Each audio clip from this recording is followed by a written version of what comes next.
Look, on a very serious note, and I mean, I'm being sincere. Donald Trump's is painfully uninformed.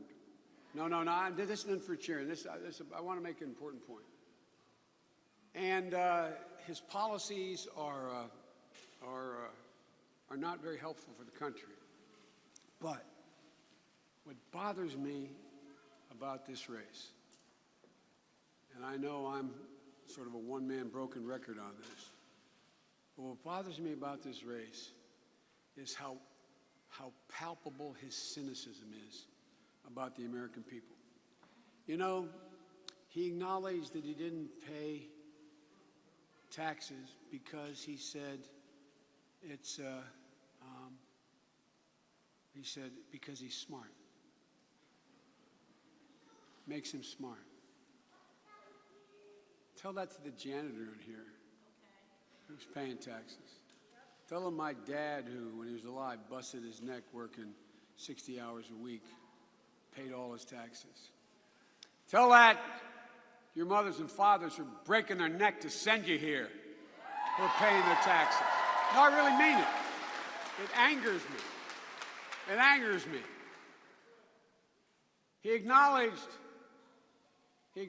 that when the housing crisis collapsed, when the housing market collapsed, and maybe a lot of your parents, but they didn't lose their home, they lost the equity in their home. You know what that equity was for? That equity was for their retirement. Their equity was able to get your older sister or brother to school because they could borrow against it. That equity was their insurance. That equity was what gave them peace of mind when they got in bed. And this is a guy who said, and wants to be president, that it was good business for him to see the housing market fail. What in the hell is he talking about?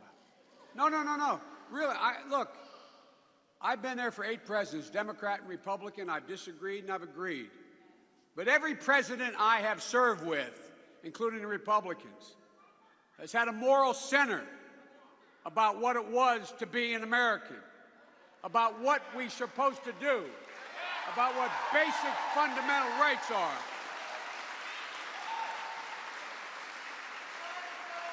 This guy, but I mean it, think about it.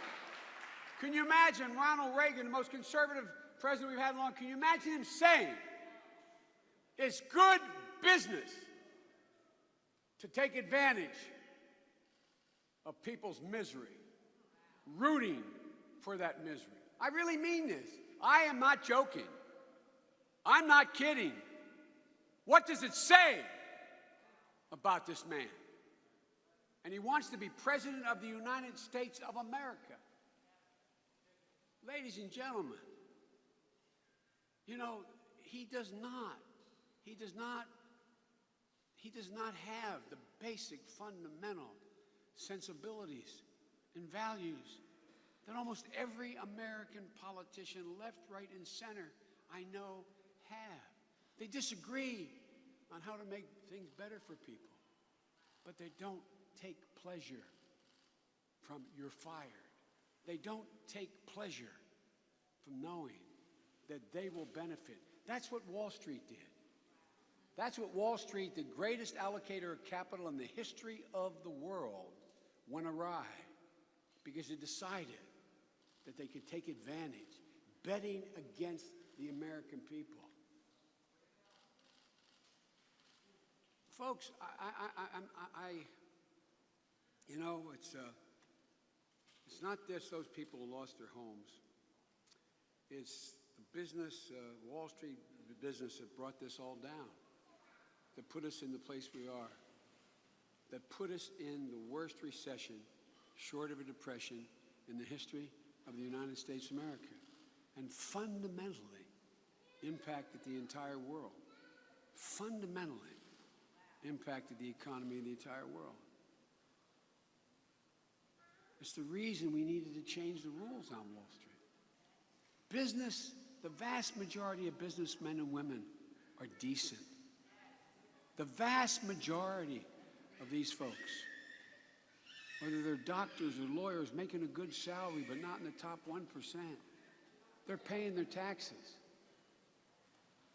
They're going out and they're trying to make things better because they know it's about you guys.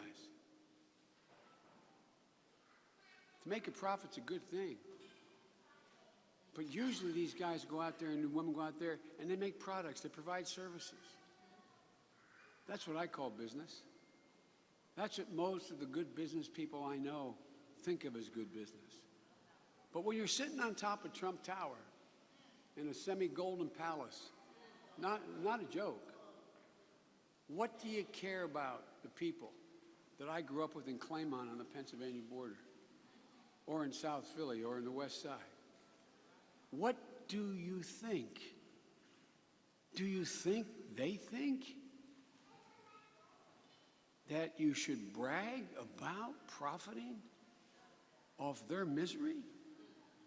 I mean, I don't know why more people aren't talking about this.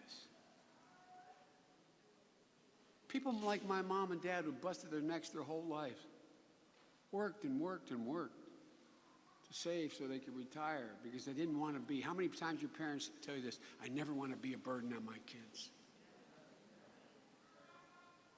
I know I'm called middle-class Joe, and in Washington, that's not meant as a compliment. It means I'm not sophisticated.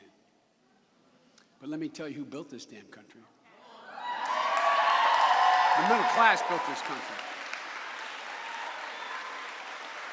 I'm not joking. That's historical fact. That's why we're the most powerful nation in the world, because we have a middle class. It's not merely a matter of fairness. It's the reason why we have social stability, political stability, because there's always that notion that used to exist.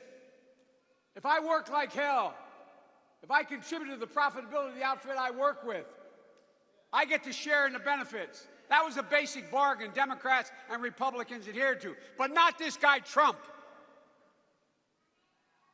If you have the lawyers he has, if you're able to game the system like he does, he brags about gaming the system and bankruptcy, leaving hard-working people holding the bag. How many people has he stiffed? He didn't say, I didn't stiff anybody. He said, maybe they didn't do what I wanted. 5 times bankruptcy. Your mom and dad declare bankruptcy. Try to get a loan in the next 5, 10, 15 years. Try to get the money to get you to help you get to college. That's the rigged system. He is part of the rigged system.